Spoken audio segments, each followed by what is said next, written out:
Assalamualaikum warahmatullahi wabarakatuh.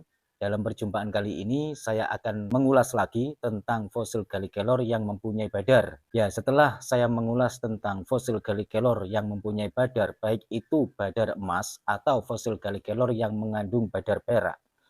Kali ini saya akan menunjukkan kepada sahabat-sahabat, khususnya buat sahabat-sahabat yang masih pemula tentunya, yaitu jenis fosil Gallikelor yang berbadar emas yang mempunyai kualitas bagus. Ya, karena di video saya sebelumnya kemarin saya mengatakan bahwasanya fosil Gallikelor yang mempunyai badar atau badar emas ataupun badar perak itu energinya lebih bagus, asalkan dengan catatan dari bahan dasarnya, dari fosil Gallikelornya itu juga harus mempunyai kualitas yang cukup bagus. Sehingga fosil Gallikelor yang mengandung badar, itu badarnya sangat menunjang sekali, baik dari segi seninya maupun dari segi energinya secara alami.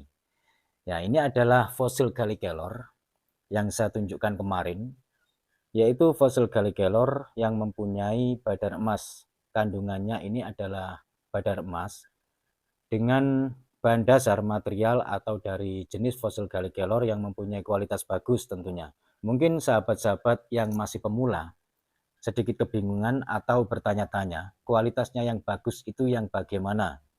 Ya, jenis fosil Gallikelor yang mempunyai kualitas bagus itu juga sudah pernah, bahkan sering saya ulas beberapa bulan yang lalu di video saya sebelumnya. Dari segi seratnya, seratnya bisa kita lihat sendiri, yaitu bagian seratnya yang padat. Selain seratnya padat, seratnya juga halus teksturnya, begitu. Selain itu dari segi warnanya pun, warna hitamnya pun juga warnanya pekat, hitam pekat. Meskipun ada beberapa fosil Gallikelor yang mempunyai unsur warna sedikit kecoklatan juga, mungkin itu bercampur dengan bagian kulitnya atau bagian luarnya sehingga warnanya coklat. Tapi di bagian pas warna hitamnya itu ciri-cirinya warna hitamnya itu hitam pekat, begitu teman-teman. Sekali lagi, selain warna hitamnya pekat, bagian seratnya juga padat, halus, dan tampak lebih mengkilat jika dihaluskan. Itu adalah ciri-ciri dasar dari fosil Gallikelor yang berkualitas, khususnya pada tema kali ini yaitu fosil Gallikelor yang mempunyai badar. Baik itu dari fosil Gallikelor yang berbadar emas ataupun fosil Gallikelor yang mengandung badar perak. Kalau fosil Gallikelor yang mengandung badar tapi dari bahan dasarnya kualitas fosilnya kurang bagus, maka itu hanya mempunyai nilai plus di bagian seninya saja atau mempunyai nilai plus untuk keindahannya saja. Dari segi energinya itu sama saja, hanya mempunyai keindahan tersendiri karena ada motif di bagian-bagian tertentu yang mengandung badar, gitu. Terus yang kedua, tentunya pada sebuah fosil Gallikelor yang bisa aktif secara alami. Karena ada juga faktanya dari fosil Gallikelor yang mempunyai aktivasi secara alami tanpa diaktifkan, tanpa diasma, tanpa di ritual-rituali khusus, sehingga fosil Gallikelor tersebut dari segi energinya yang terkandung itu bisa dirasakan secara langsung, baik itu melalui pengetesan seperti biasanya pada saat saya mengetes dengan senapan sasaran gelas, sehingga energi secara proteksi bisa dibuktikan bahwa energinya itu mampu menahan senapan angin sehingga gelasnya tidak pecah, begitu. Lalu kalau dari segi materialnya sudah bagus, tapi tidak aktif secara alami, apakah itu tidak bagus? Belum tentu.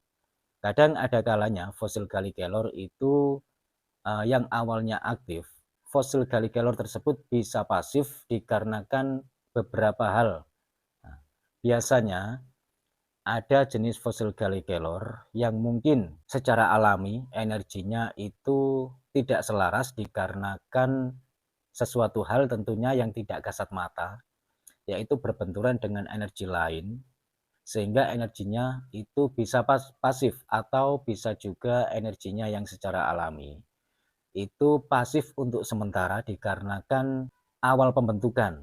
Awal pembentukan maksudnya yang biasanya diasah sebagai mata cincin atau mata liontin sehingga bentuknya berubah, dan itu perlu waktu bisa 1 minggu, 2 minggu, 1 bulan, bahkan 2 bulan lebih untuk menyelaraskan dengan bentuk barunya. Karena energi itu butuh keselarasan juga dengan bentuk barunya. Dan untuk jenis fosil Gallic Kelor yang memang benar-benar berkualitas, itu kebanyakan bisa dikatakan perkiraan antara 70 sampai 80% bisa aktif secara alami, begitu. Hanya saja kita tidak bisa melihatnya dan tidak semua orang bisa merasakannya. Untuk jenis fosil Gallic Kelor yang mempunyai energi yang aktif secara alami, itu memang tidak mudah kita dapati, teman-teman. Kebanyakan yang kita dapati itu dari hasil isian dan lain sebagainya.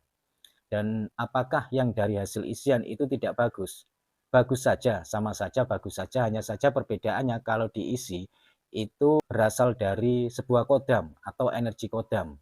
Tapi yang alami itu energi alami asli dari bahannya atau dari fosil Gallic Kelornya. Sedangkan fosil Gallic Kelor badar emas yang saya bawa ini menurut saya adalah jenis fosil Gallic Kelor yang memang benar-benar berkualitas. Faktanya ini memang aktif secara alami, begitu. Ya teman-teman, pada perjumpaan kali ini cukup sampai di sini dulu. Semoga bisa difahami khususnya buat sahabat-sahabat yang masih pemula. Kurang lebihnya saya mohon maaf. Wassalamualaikum warahmatullahi wabarakatuh. Rahayu, salam budaya.